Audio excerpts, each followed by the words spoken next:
Hello, I'm Cadence, and this is Busybody Podcast. Today, I'm here with my friend and colleague, Mo of Good Form Studio in Rockaway, New York. Mo, why don't you introduce yourself? Well, my name is Monice, aka most people call me Mo. Monice Small. I looked on the website. Oh, you're right. I was like, what is her last name? You have a last name. Rewind. My name is Monice Small. That's my full government name. And then I go by Mo. That's how most people in Rockaway know me. And I just recently found out that I am the first Black woman-owned gym in Rockaway. So that's pretty cool. That's pretty cool. Yeah, I've been living here for about 9 years now. And I live here with my dog, Nelson, my husband, Eric. And I like the order of introduction right here. Nelson's always first. Okay, that's my child. So that's just how it goes. He's chilling right now. And yeah, I love this community. It's a really special place in more ways than one. And I'm so excited to have made this business here, but it's a lot of work and a lot of emotional labor. So I'm just like going through the ups and downs with that right now. So that's a little bit about me. Oh, I recently became a Nike instructor, Nike trainer. Gosh, I don't even know the title yet, but that just happened. They reached out to me and it's pretty exciting as well. It's just another experience that I have under my belt. It's kind of how I treat everything, as just an experience, not to put too much pressure on anything. So yeah, that's it. Yeah. And tell us a little bit more about your gym.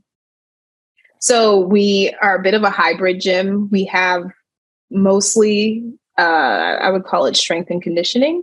So we do classes that are geared towards beginners, and it's focused more on muscular endurance if you really want the true definition of it all. And we just show people how to, work out in a safe and fun way. And it allows them to, really express themselves in a way that maybe some other gyms may not allow for you, like especially being a woman or queer or Black or non-binary. I find that the gym space it's a specific type of feeling, especially like a big box gym. And a lot of people don't want to work out to begin with, much less work out in a space that they feel comfortable. So we're trying to switch the tides a little bit. We're trying to offer a space where those people can come and feel comfortable and give their all and actually find enjoyment in working out instead of just doing it because their doctor said that they're going to die in 5 years if they don't, or something absurd like that. So yeah, that's really what we do. And then we also host Pilates and yoga classes. We do some workshops, and yeah, ultimately we just try and make people enjoy exercise and feel supported. And it's called Good Form. I feel like you didn't. Good Form. Yes. Wow. I'm not good at this. Yes, it's called Good Form Studios for the full length of the title, but we'll put it in the show notes so people can find it. I'm like, what? What's it called? Oh my gosh. Well, we've been chatting about this stuff for a while, but I just wanted to have you on because you posted the other day about just the challenge of being a solopreneur, if you will, a phrase that I only recently learned was a thing. Yeah. Do you want to speak a little bit about that? I don't paraphrase your words back at you. No, yeah, I'd love to. So lately, especially because we're coming up on like our 1 year of being this larger scale space. Before I was just like a small little, like 400 square foot, just private sessions. And then I would do some Zoom classes during the pandemic. So for me, I'm having to shift the way that I even live my life, because I have to be a lot more intentional about my time and where I'm spending my time and where I'm just being me, and I'm finding that being in this space is a lot more challenging for me, because ultimately I'm an extrovert, and I find that being like the center of attention, I like it. I do like it, but it can be a lot of emotional labor on top of having to run a team and having to care for a lot of feelings and a lot of different emotions and tap into certain things with my team members that maybe they don't know about, or maybe they're even trying to like teach me about. I'm having just a hard time trying to grapple with all of that on top of just like being my authentic self. And the post was basically saying, it was like kind of back and forth, like who is like 100% confident in their business? Yeah. Like who is like, is it because they're making a certain amount of money why they're confident? And if they are, like, I want to talk about that, or I want to like hear their perspective. Or is it because they've been in for a certain amount of time? Like, have they been in the game for like 30 years and they're just like, we got this in the bag? But like, who is actually like fully confident? Because I can't really, I mean, I'm new, yes, but I just can't even fathom someone being like, I got this, we're good. Like, I can only imagine like Steve Jobs. And I think, as I said in the post, I'm like, except for like a white man, well, RIP Steve Jobs, but like white men, I feel like are the most confident people just to exist because they've been in power for so long. And so of course they're confident. He was like treating his staff terribly and like... Right. So maybe that's why he felt so confident. He's like, well, they're just going to listen to me anyways. Right. So, but yeah, for me, it's mostly trying to find the balance between managing a solid team and making everyone feel supported and feel seen, and make sure that they're doing well, and making sure our business is, you know, going further. Yeah. And then, taking care of myself, but then also making sure that I can just give my all to my members, my clients, and everyone in my family. Like, it's just like such a lot clusterfuck. Yeah, it really is. And I get in my own head a lot about it. So lately I've just been like, okay, we're just going to focus on the present, and you're just going to focus on yourself for like 20 minutes at a time. And like, you have to carve out that time. When people used to say you have to carve out time for rest, I was like, okay, crazy. But now I'm like, no, you're right. You do have to carve out that time. And whether it's, for me, it's hard for me to do it daily. I try and just like carve out times during the week. And I'm just like, these are my times. Like Friday evenings, I don't go anywhere. I'm like, I just don't need to go out. I'm just going to like hang with myself. And it's like the best time. And then Tuesday mornings, I don't do that much throughout the day. So I try and wake up early and do something for myself. So like, at least I know 2 times in that week, I can do something for just me. So that was a long way. Do you find, you're making me think also, I think like people who want to start a business are kind of people that already are kind of balls to the wall sort of people. Like, you know, I remember several years ago telling my therapist that I basically felt guilty if I was taking a long dog walk instead of like hurrying back to the studio for something. And he was like, your job is teaching people to care for themselves. Like, you have to model that. Like, you have to do that. And it's like hilarious, like saying that out loud. It's hilarious that I was like, I feel guilty for walking my dogs in the park instead of just like constantly being at the studio, work. I think people don't understand. Because on the one hand, people are like, oh, it's so great, you make your own schedule. But also, you are doing all of the roles. And like, I say this, and I would not, like, I would die if I had a 9-to-5 job. I'm a terrible employee. I hate taking any kind of orders from anyone. Yeah. I like, tell me what to do. And I have like immediate attitude. And I'm like, whatever, I can do it better. Yeah. Why? Like, why would I do that? Yeah. Yeah, no, I'm a terrible employee. I hate repetition. I would hate having to like show up every day, the same place, and like someone else telling me when I can take vacations or whatever. Like all of that just does not work for me. So I love the challenge that things are always different. And also like, even though hilariously, I have taught a lot of the same classes at the same time for years now, if I do have the freedom to just change stuff if I want to. And I have more recently, that's been part of my self-care practice, is being like, what if I actually make this at a time that's better for me? Right. But you said in your, go on. Keep going. No. You said in your post, you were like, I'm making decisions constantly.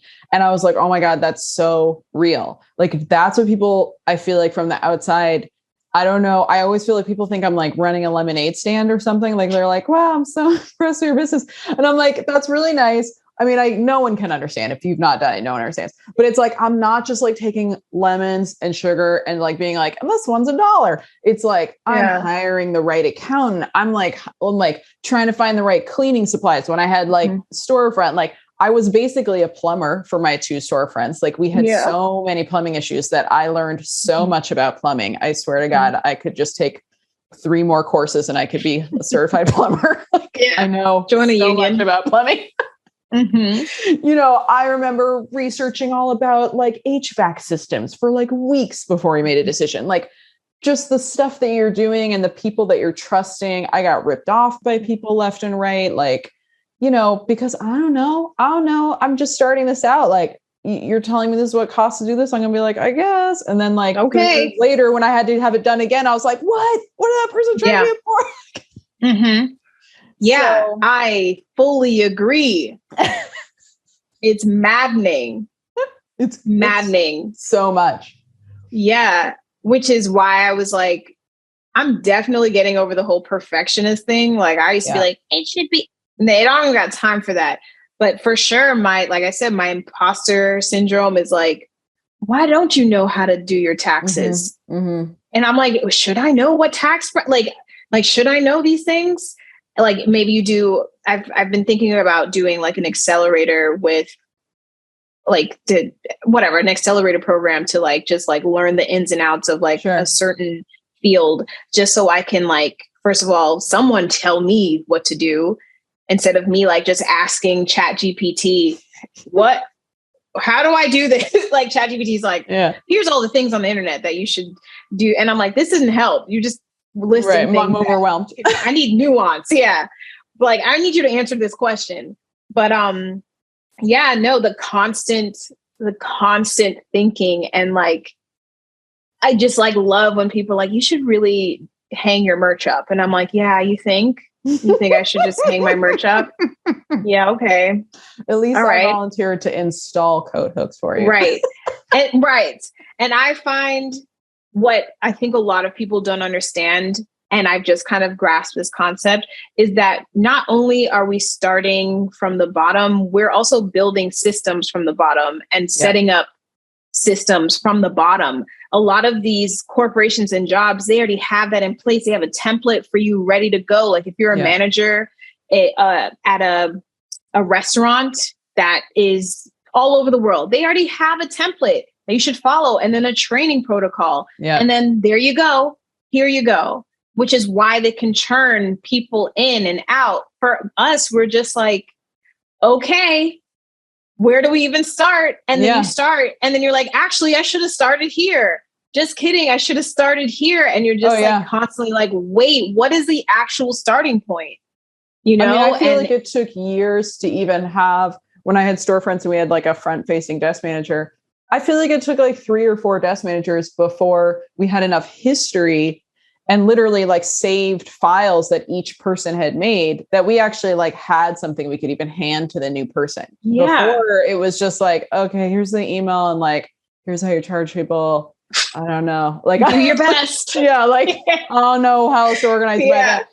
You know, eventually we really were like, oh my God, we actually created an Excel sheet with like checklists and blah, blah. And that was just collaborative. Also, I had 0 experience managing people. I don't know if you... Same. Yeah. Nope. Never. Never. And it shows. No, that was all of my biggest mistakes in my first like 5 years was all management based. Like not even like, I always had great staff, but just like, I just feel like anything that could have been better, anything that I regret is all based on just my complete lack of experience guiding people, leading people, my discomfort with doing that. I was so young, I was only 28. And so I was like the same age, if not younger sometimes than some of my staff.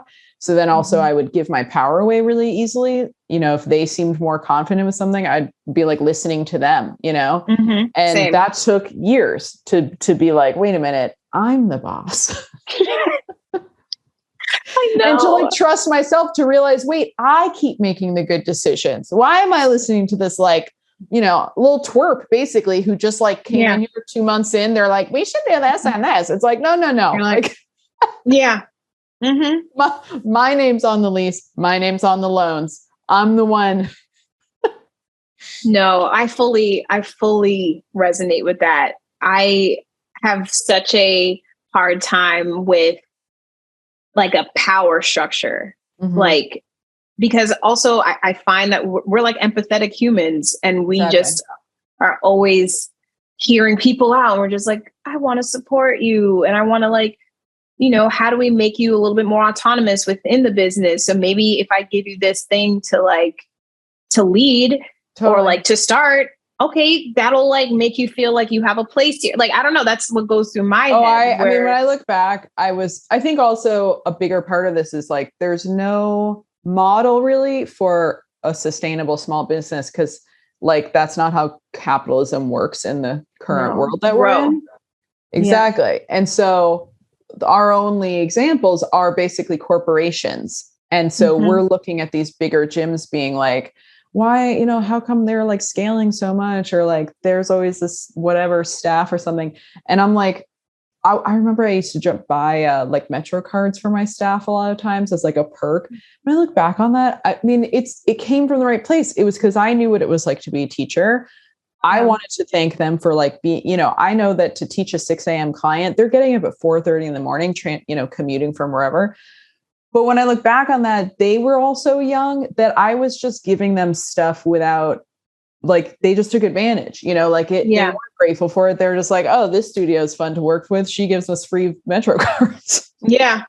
Yeah. That's so And then real. they still would like, not show up or like blah, blah, blah. And so I didn't know how to like temper that. I didn't know how to guide that because I didn't want to, I don't believe in like a top down. I wasn't going to reward the good ones and punish the bad. I don't know how that works. I don't like that either. It makes me feel yucky. I'm exactly. Like, what if you're having a bad day? Like, no, exactly. And I remember like, honestly, the first time that we actually made like checklists for literally just like the desk manager to clean up after stuff like that. I am such a bad employee. I hate taking orders so much. I hate giving people orders. I hate giving people those lists. And then I finally had like friends who work in corporate stuff. They were like, people want lists. People just want to be told what to do. And I was like, they really? Do. Yeah. I just like, email things. Yeah. Yeah. And now that, that was a big hump. I finally felt more comfortable just speaking my needs, which is like a boundary thing, right? For me to just be like, hey, it's really important that this and this and this happens. Or that I don't come into the studio and find this and this and this. This is like very important. And amazingly, people will be like, okay. And I'm like, oh, you're like, oh, it's not an argument. Yeah. We're just, okay, that's it. We move on. Yeah. Yeah. Yeah. I mean, please, I remember sending some of those first emails and being sure people were going to quit. And then they would just write back and be like, sure, got it. And I was like, what? Oh. Oh my gosh. It's so wild what goes within like the whole thought process. Yeah. And on top of that, you're performing, you're teaching class, you're showing up for your clients. It's a lot of output and you have to, kind of obviously hold it together for all of those people. Sometimes I don't. Yeah. So, I mean, sometimes I'm crying. They're like, you good? I'm like, no. Usually I've only done that. I've only done that twice. I've done that twice. And in one was like, I was going through like some family stuff and this was like a long-standing client. And the other one, she like kind of pulled it out of me. And I was like, I'm not okay. You're right. And she's like, let's just sit here. And I'm like, thank you. That's so sweet. Like they were both very good interactions. They weren't like, I'm gonna go. Yeah. But, I mean, that's the beauty of those connections too. I have one of my older clients who I call my grandma clients. That I've known for so long. And one day she came in and I must have just looked pale, and she just like sat on the equipment and she goes, Bubby is in, what's going on? And I was like, if I tell you that's what our session is going to be. And she was like, that's okay. And I was like, all right, I won't charge you because I need to talk. Yeah. I won't charge you because I'm sad. Yeah. Because I'm just going to cry for this hour. Yeah. No, it's so real. It's so real. Yeah. It's like I said, especially just like as an empath, like we're just always like, I feel like we take on a lot. Sure. And then, but because we take on a lot of times we're just like, well, I don't want anyone else to feel like this. So I'm just going to like hunker down, and like be on my lonesome and deal with it until like something like that happens where you're just like, it's here. We're here. And like everyone sees it's happening. So yeah. That can also be, I mean, I feel like as I've gotten older and sort of like, when I first started, I was so much younger than so many of my clients. And now I'm the same age as a lot of them, or it's just, even if I'm teaching someone in their 70s, it's a little different than working with someone in their 40s versus someone in their 20s. And I feel like a growth point for me was also showing my vulnerability. I think like when I was new, I was probably so insecure about that I could own a studio, that I could be like, the founder, the entrepreneur, all of these roles, that I also felt like I had to be showing a very specific kind of face all the time. And when I combine the two studios into one space, I basically like kind of had to there was just so much stress going on. And I really kind of opened up for the first time with my clients about like, this is why I want to make this change, blah, blah, blah. And that I had to center myself. I was like, I can't be running around to do two different spaces, juggling all these different rents, all these landlords, all this stuff. I'm going out of my mind. And people, it was like amazing. People were like, let me help you move, like blah, blah, blah. I was like, oh my God, you're crazy. They're like, no, I'll lift weights up the stairs to the next space. They're like, this is a workout. So, yeah, exactly. Like so sweet. And I think that was one of the first times I realized that I had created a community. Like I was so focused always on like, gotta pay the rent. Like how many clients do we have? That was the first time I was like, oh, I like made something. This is like, people that actually care about each other and they actually do feel connected to me. And I'm like, oh, this is like a give and take. I'm allowed to also reach out for help. And that's okay. And I mean, that's why we do it too. Cause when you finally have that epiphany, not even epiphany, you just like realize like, it's not just something that you're doing for yourself and like, no one cares about what you're going through. You're like, oh, okay. This makes me feel really happy and grateful that I even started. Yeah. I try and tap into that. And I mean, I write gratitudes daily because I have to remember it, or else I'll just be like, well, let's just shut down. Let's just stop. Like, why am I working so hard? Yeah. But like, I work so hard because I've done things and I've been able to work with people and see things with people that I'm like, I don't think I would have ever been able to do this any other way. Like I've seen literal, like from pregnant woman, second trimester, have the baby. Now I'm seeing this baby go into like kindergarten. I'm just like, this is nuts. Like to me, like that's like one of my favorite things to witness is just like a complete transformation of like, just like the different stages in someone's life. And it just happened in like 3 years. And you're just like, damn, like, that's pretty amazing. And they're like telling you about everything and they're seeing, and they're telling you like, hey, can you help me with this? Or then, can you help my husband? Can you help? Like, and now you're in different parts of the community. And then you're getting like insights from people that you're just like, how have I not known this? Like I have a client, I would have never thought we would have gotten along, but he's like one of my longest clients. And he has taught me so much about the stock market. And I'm like, right. How else would I have known any of this? Yeah. And he's like, I don't know. He's like, I have all the secrets. And I'm like, wow, I really feel like I should be paying you. And he's like, that's okay. And I'm just like, this is pretty great. Like that's a crazy like blessing of this kind of work where you just meet people from so many different careers and backgrounds and stages in life. Like I feel like I'm not afraid to get old because I teach people in their 50s, 60s, 70s, 80s. I have clients in their 80s. I see those stages of life. They're not mysterious to me. I'm not like, oh, your body falls apart when you're 50. I'm like, no, it doesn't. Not if you're not really. Yeah, right. Not if you stay consistent with me. Yeah, exactly. And learning about all different like careers and things, I feel like that's this incredible, like knowledge bank that I get to pull from, I literally can think like, oh wait, I have a client who does that. I'm going to ask them what they think about this or that, that's amazing. Yeah. Invaluable. Like there's clients who I'm just like, can you look at this really quick? And they're like, yeah, so it's this, this, and this. I'm like, oh, you really do this for a living. Okay. You weren't lying. And they'll give you like more, like, they're like, I usually charge X amount. I'm like, oh, okay. Like, I mean, I don't know what we're doing right now, but they're like, no, I got you. Like, you've done so much for me. And I'm like, okay, thank you. Exactly. Yeah. Yeah. I mean, where do you feel like, what's a place that you've surprised yourself, like a part of yourself that you didn't know that you do, or you can do, or like a new role that's taken on? Cause I always feel like when people say like, or something that people don't know about when you open a business is there's always something that's going to be brought to you, kind of like you have a vision for what your business is going to be, but something always changes. And it's like, because of the environment you're in or the community or the people, like a new part of you or a whole thing happens that you would have never even thought. I would say like my newfound like ability to just literally adjust on the fly.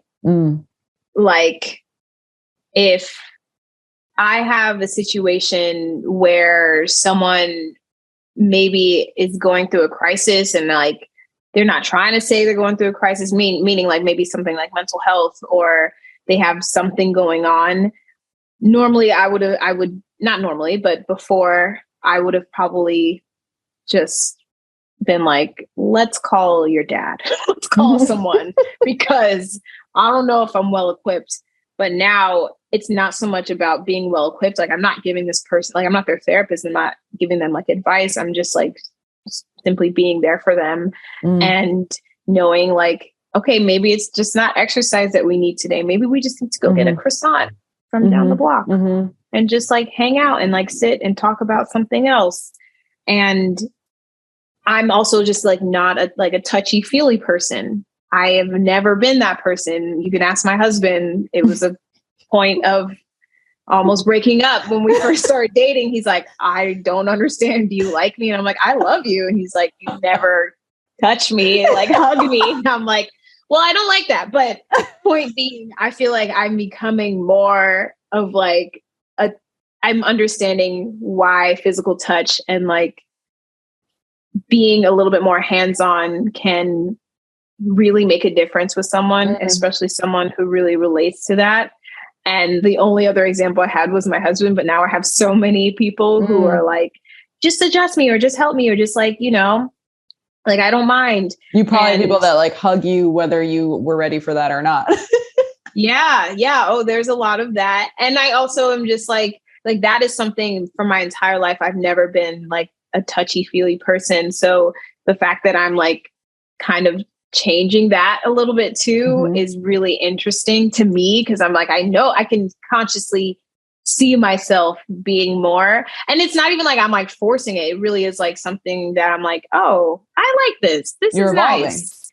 Yeah, I do feel it. And I feel like I never thought that I would be doing that. Cause I don't know. I just always think people, you think of people the way you think things, right? You're like, I don't like physical touch. So you just assume, well, that person doesn't want me to touch them. Meanwhile, they're like, I would love it if you just did this for me. So that has been something that I've been like, oh, okay, this is changing.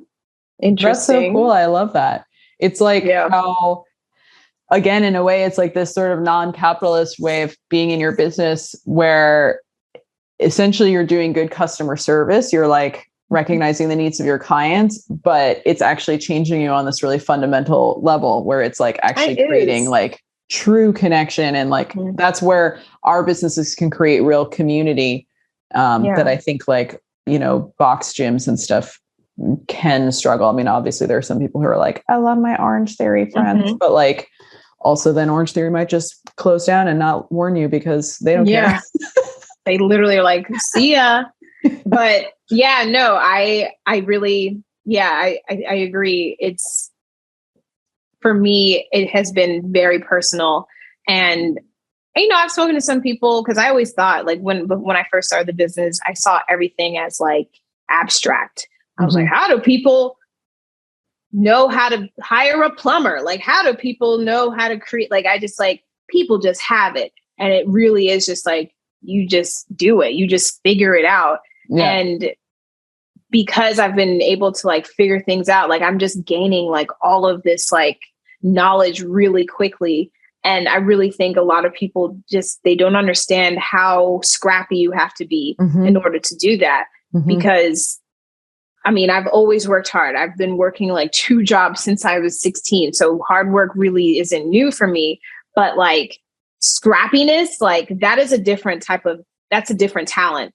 It's not hard work. You have to just like almost pull things out of your ass and just like we'll send it sometimes. So if you don't have that scrappiness, it's going to be really a big challenge for you. And I didn't know I had it until I started the business. Exactly. When you're being told what to do, you're just like, okay, fine. You're just working. You're a workhorse. But like scrappiness, like I feel like you're a little troll. You're just like behind the scenes, just like doing things really quick and making things happen and making sure people feel this way. And like, it's funny because when you like tell people how you got things, they're like, that's it. And I'm like, yeah. But like, I had to just like pull it out of thin air and just full send, If that makes any sense. To have this 100%. I used to have this image of like, a hurdler just hurdling. And it's how sometimes they like kick one of them down and they just keep going. And I would feel like that is what it feels like to run a business. Cause you just jump over one thing and then there's another one right there. And you can't even just stop and be like, oh, I did it. You're just like, ooh, another thing. Gotta go. Yeah. And which is 100%. That's such a good metaphor. I like that one. That's a good one for sure.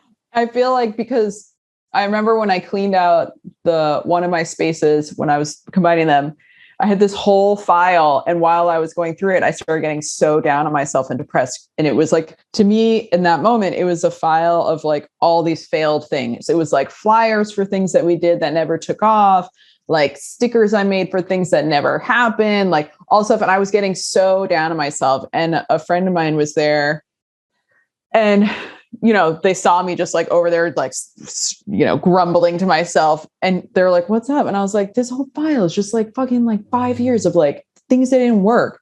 And they were like, that's 5 years of ideas that you did. And like all the other things that did work, like that's how you made all these other things work. Like you're just trying stuff all the time. Like whatever, we tried to have like a kids party day, whatever, it didn't work. Who cares? Like next thing, like, and I still think about that, reframing that, because that is so much of what goes into a small business. You're constantly putting yourself out there.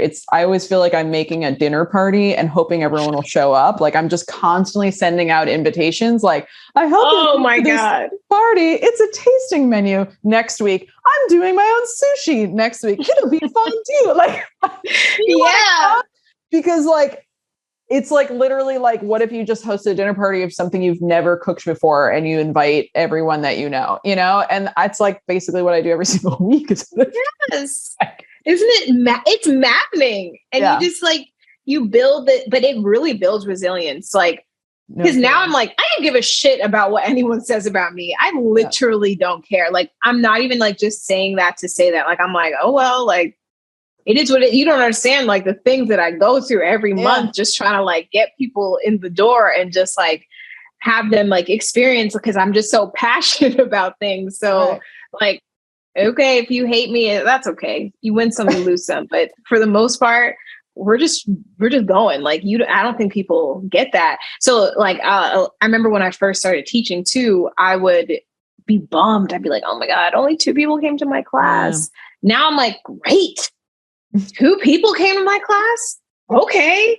Like, that's not bad. Like, we can get to know each other. I'm going to really talk to these people. We're going to hunker down. We're going to get comfy, cozy. Cause I'm just like, it's fine. Like some days it's not about like even just like having a ton of people all the time. Like it's about even just spending time with a few individuals who you might change their mind about everything. Maybe they're eventually like, okay, actually, I want to work one-on-one with you, you know? I mean, exactly. You never know. I remember I had a class in the in-person times. This one woman showed up and I was like a little bummed, you know, it was like Saturday morning and I was just like, great. Now I got to teach this class to like one person, basically I'm a private for like a group class price. Yeah. But whatever. I gave her the class, blah, blah, blah. We're going along. Afterwards, she was like, oh my God, that was the best class ever. She became a client. Like she's still a client. That was like 4 years ago, you know? Yeah. Yeah. Happens to me too. It's like, you never know who that person's going to be. And I think the resiliency is also just recognizing, yeah, it's not always the sold out thing. It's not always the like rave review. It's connections. It's something kind of starting on the ground, like being like, all right, this is kind of like slowly building. I wish this was like filling up more, but whatever. And then like it becomes something that's really stable. It's blah, blah, blah, you know, whatever. It's gaining this kind of your own personal history with your own space and starting to learn the seasons, the highs and lows. Inner mechanisms. Yeah. Yeah. 1000%. And I think, you know, on the flip side, like, yes, it's nerve-wracking and it makes you feel like you're just like constantly doing things, but it really, like when you really sit down, which is why I feel like all of this like deep work that I do, like inner child work and all of the things I'm doing right now, it reminds me like you're just like organizing like a fun day. Like it's just like when you were a kid and you're just like, do you guys want to like go play football outside? And everyone's like, you know, yeah, why aren't we doing that? Let's go do that. And then you just have fun. And that's how I'm trying to treat it. Right. I'm just like, y'all want to come like hang out and like maybe do some like Pilates with me and like joke around, have fun, and then like leave. That's how I treat it now. I'm just like, I think it'll be fun. If you don't, no biggie. But like, I know we're going to have fun. I know we're going to have fun because it's me. And so when people see that and they experience it, they're like, yeah, you should do that again. And so that's just like how the business goes. And you're just, okay, I think I'm just going to keep doing this on like a weekly basis. How do you guys feel? And they're like, we're down.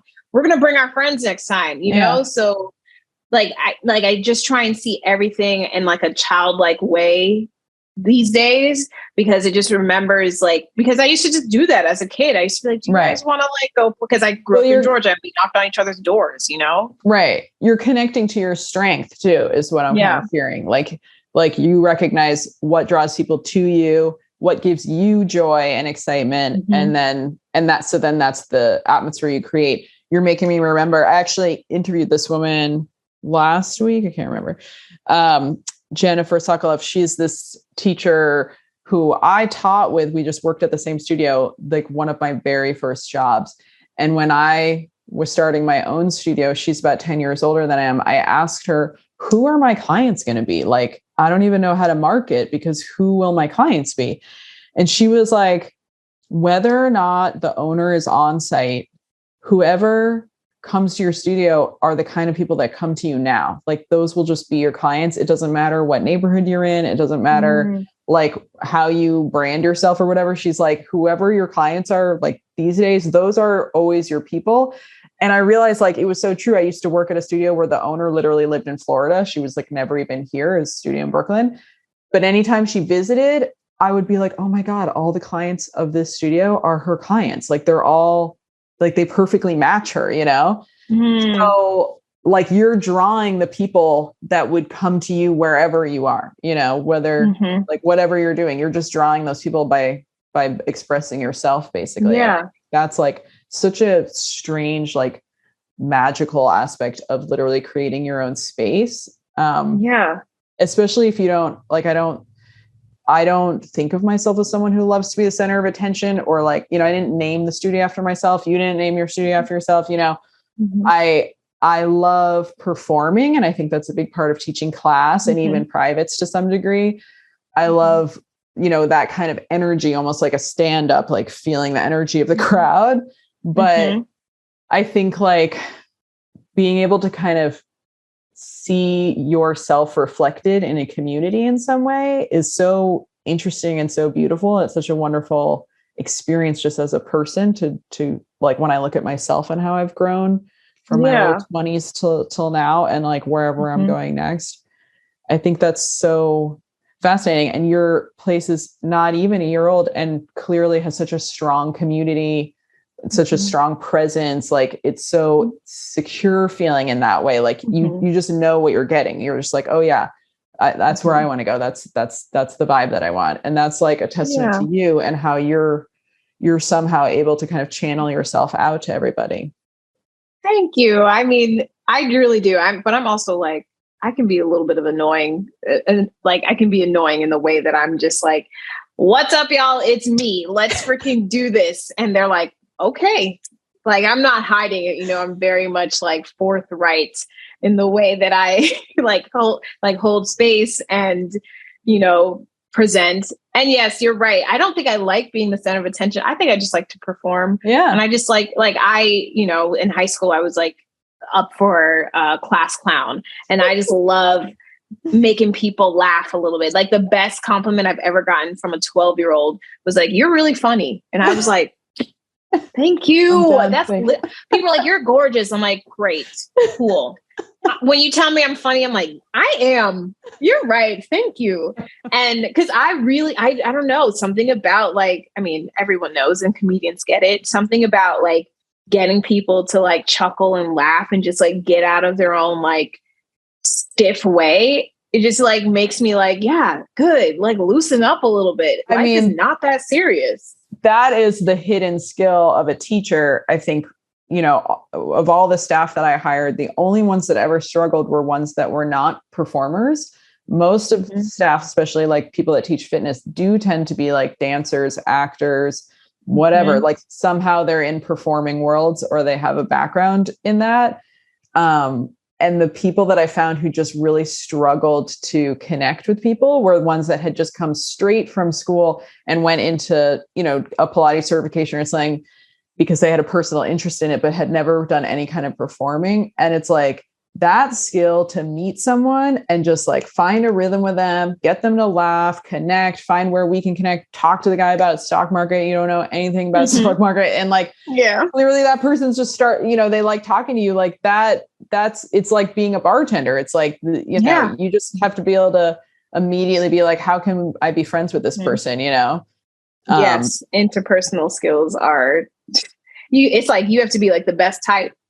I actually did, I did this like test to test like what kind of genius I am, because that's the kind of person I am. I have to be put in a category or else I don't know who I am. No, I'm kidding. But because I'm not that good at math and sciences. My dad is a physics teacher. I was like, I don't even know what's going on there. My mom was into English and writing and she was a journalist. And I was like, I know.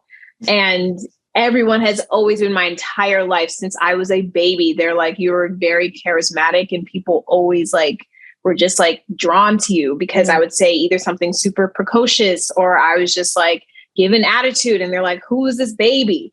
But I took this quiz and they're like how my genius is being able to just relate to every single, like I can really relate to people. And I think I've said this to you in a session, like, I don't know what it is, but I will always find one thing with a client where I'm like, finally got it.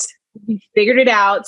We both like Harry Potter, true crime stories. And they're like, and now we have this bond. And now they're like, okay, now you're definitely my person. And like, I have that with and if you see even like my group of friends, people are like, how are you friends with that person? You're also friends with me.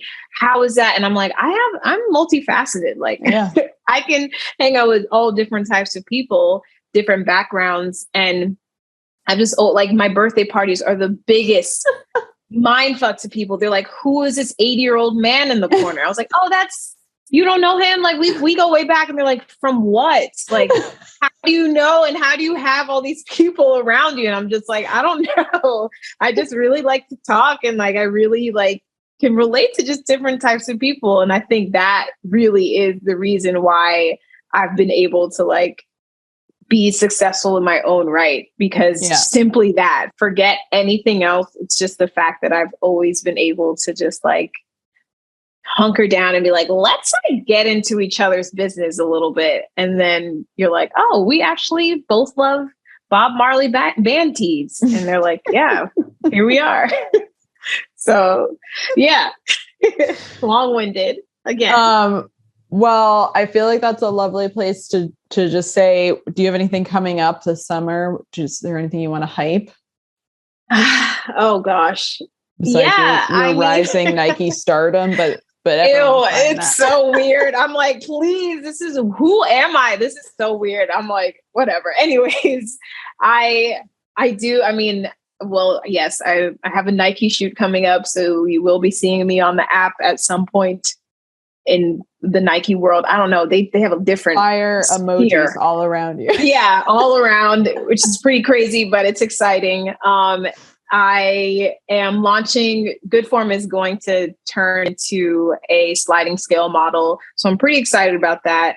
And we are trying to launch the nonprofit portion called the Good Sweet. Formula by my birthday. We're like in the process of it. And that's really something I'm like, since I started Good Form with just doing one-on-ones, that's something I've always wanted to do, just because I really do believe in the accessibility of it all, even trying to get things free for a lot of people. And yeah, just like come by the gym, like have fun, just try a class. If you hate it, so be it. If you love it, come hang out even more. And check us out in the winter, because Good Form joined the cold swims that I do. And people are always messaging me, oh, I really want to try the cold swim. I don't know. I want to try it. Well, now I have 2 reasons to try. 2 reasons.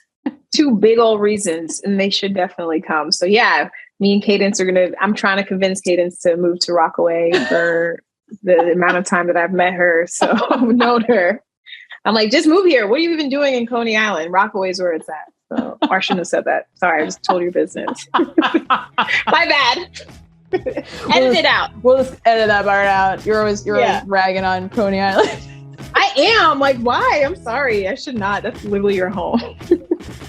Take it out. I'll just bring you over there. I'll bring you over to the beach sometime. Yeah, I'll that's show you fine. Yeah, I'll welcome. I'll accept Coney into my heart. Go broaden your beach horizons, for goodness sakes. I do. You're right. I should. Well, thank you so much, Mo. Thanks for being on today.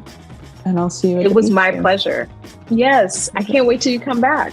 I know. I miss you. Miss you too. Thanks for having me, Cadence. This was a blast. It's so easy always chatting with you. So thank you. I love it.